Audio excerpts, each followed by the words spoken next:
Hey, greeting folks, Larry here. Welcome back to Larry's Fountain Pens. I'm the Pig Bug Guy. Hope everybody's having a wonderful, safe, and a Merry Christmas soon-to-be evening. Cool. Peace, love. So today I want to talk to you a little bit about a Waterman fountain pen.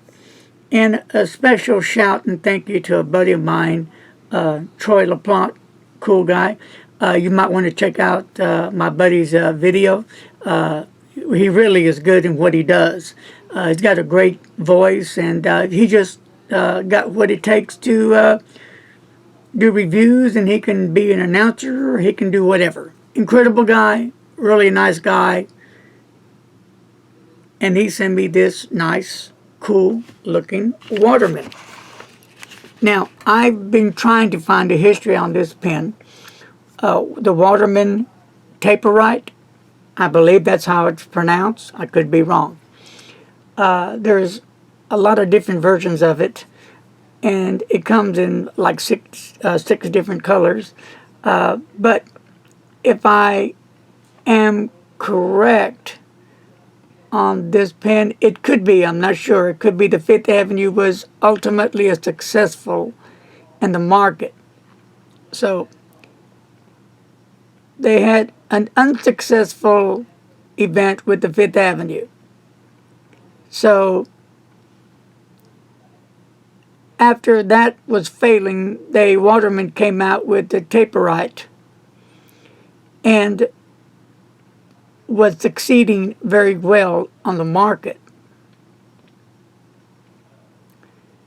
The Taperite, they said, whose nib can be called a hooded, only in the sense that it's small and mostly buried within the streamlight section, which we'll go over in a minute. Just a little history about this pen, if it's the correct one. It wrote well, and it was reliable. And it survived into the 50s. Waterman produced it in several versions, and you can look it up, and it does have several versions. With the material and the trim of the cap differentiating one from another. So I believe it's all about what makes them different than the other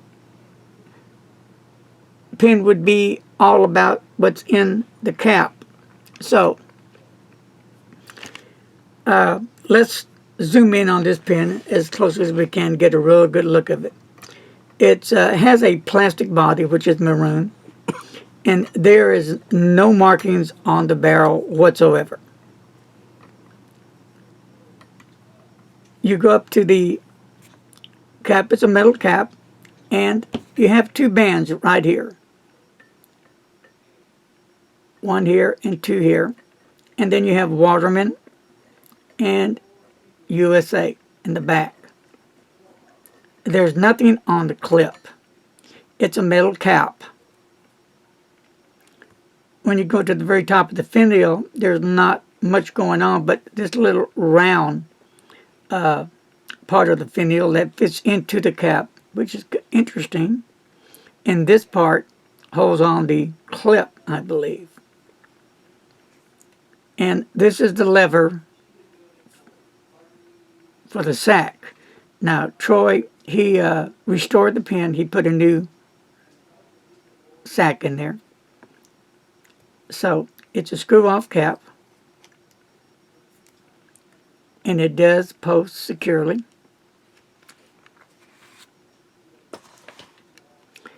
And you go down the barrel, and there's no step off here. You'll find where it screws on here to the barrel right above the grip, and there's nothing sharp there. And it's got a nice size grip, you know, for large fingers. And there's the hooded nib. And then if you can get a closer look of this feed, it's got a pretty good nice size feed on it. Not humongous, but it's a different type of feed, one I've never seen before. But we're talking 1950s here. Now, Troy restored the pen, and the only thing you're going to notice is the nib. It has like a little bent curve. He did work on the nib. It is a smooth, wet nib. It writes lovely. So sometimes you don't want to overwork a nib to where it's unusable. So I believe this nib was done correctly because it does, like I say, write extremely well. And this is a 1950 fountain pen, if I'm correct. Or it could be a 47, 48, or 49, but I'm just going to go with a 1950 version. I believe that this pen would be more of maybe a student would use in school, or just an everyday carry pen at the office, wherever you worked at. It was handy. It was efficient. It did the job.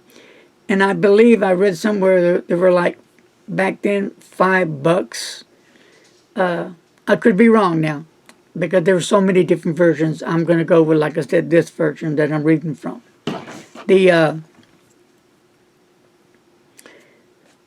weight of the pen weighed in at 17 G's. And the length of the pen cap is 5.07 inches. And when you post the pen, which posts very secure, is 5.93 inches. Now, I've been writing with this pen quite a bit to see how it felt in the hand, how it did on long writing sessions,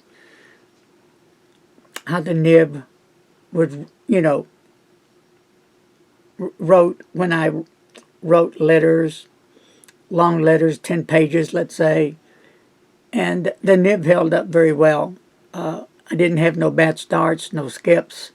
I didn't have any kind of ink flow problems whatsoever. Really is a pretty cool pen because, if you're into vintage pens, it doesn't have to be, to me anyway, a rare vintage pen. It doesn't have to be a pen that costs $100,000, $500,000.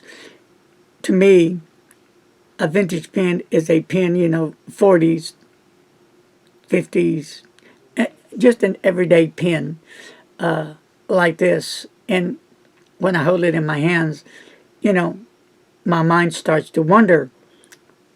And it's telling me,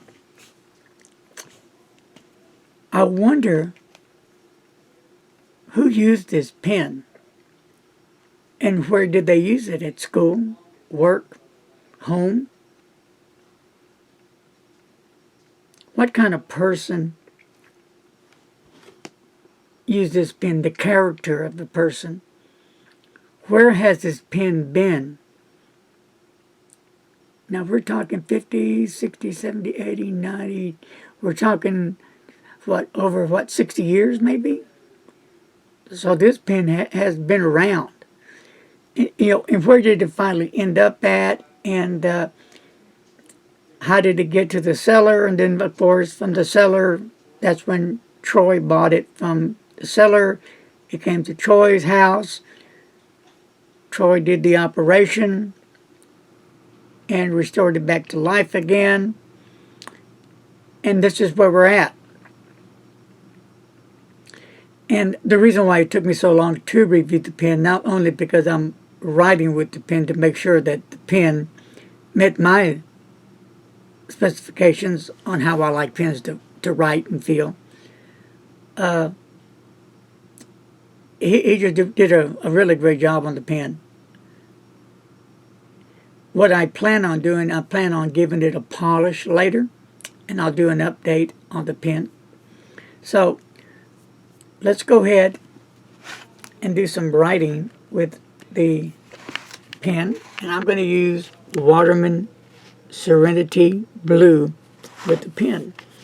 So, and again, I could be total wrong on the actual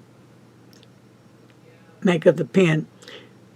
but I found this one that kind of matched up to what I'm talking about, and it may not be the correct picture, but maybe it's close enough to where you get a working idea of the pen. All right.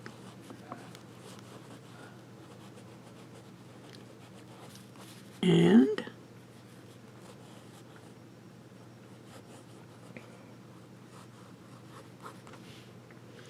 I'm going to go with a medium nib. That's what it feels like. And this is the Waterman Blue.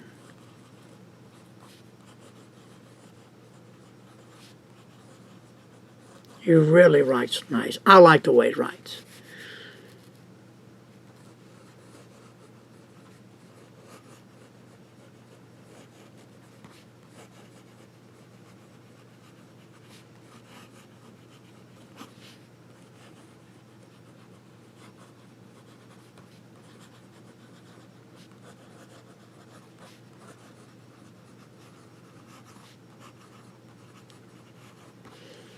Okay. And we do reverse.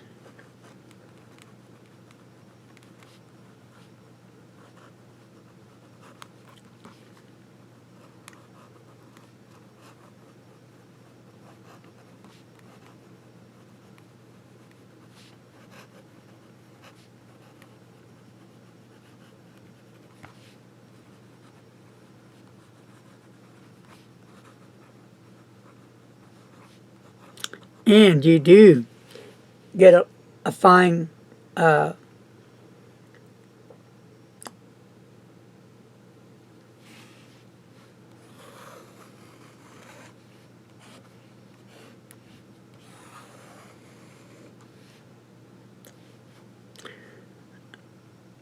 nib with the writing, meaning I'm thinking it's like a medium, goes like to a finer nib when you do the reverse writing. Do some wetness. It does lay down the ink.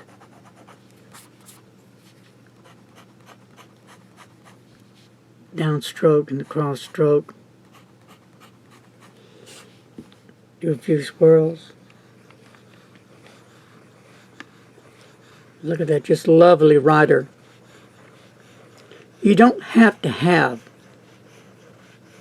a $500 pen to say you have the greatest pen around. It can be a simple $5 pen.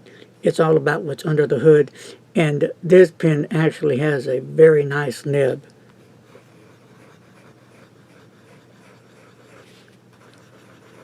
You know, when Troy sent me this pen, I was totally surprised. I didn't know it was coming. And you know, when I saw the pen, to me it was an old pen. How cool is that? So is this pen as old as I am? 50 to 60, 70, 80, 90, 2010. It's almost 70 years, right? Wow, this pen rocks. And for this pen to have survived time, and it's people like us that are into not just modern day pens, into vintage pens, that save these pens, bring them back from the grave, and give them the love and care that they deserve. If it wasn't for these pens, the newer pens wouldn't be around. They have to go, I'm thinking, from some type of previous model to go to the next model, how they're going to design a pen. What kind of material are they going to use to make that pen, to improve that pen, to enhance that writing on the pen? Are they going to put a regular steel nib or a gold nib or have both? Are they going to be a hooded nib, semi-hooded, or fully exposed nibs? I think those kind of questions go into these pen makers that make Waterman, Parker. Great pen. So, with that said, for those folks who are new to my channel, thank you, thank you, thank you. Don't forget to subscribe before you leave and hit that little bell. That'll notify you when y'all comes on the YouTube and does a video. I do all kinds of videos, really. Besides all the cool fountain pens, the inks, the papers, the journals. Journals I got out the kazoozies. The different kinds of paper. It's a never-ending thing. I've done belts, bow ties, coloring books, adult coloring books, crayons, colored pencils, roller balls, ballpoint pens, mechanical pencils. So I try to do a little that and a little this to try to bring back some of those days of old and make our memories go bing. God, I remember that, or I used to do that, or I had one of those. Stuff like that. That's fun, isn't it? It's cool. And if I can put a smile on your face, God knows, I'm happy. So, with that said, time for me to say goodbye. Peace, love. God be with each and every one of you. Have a safe and a merry, merry Christmas. And remember, my friends, please, please don't text and drive. God bless. Talk to you later. Bye-bye.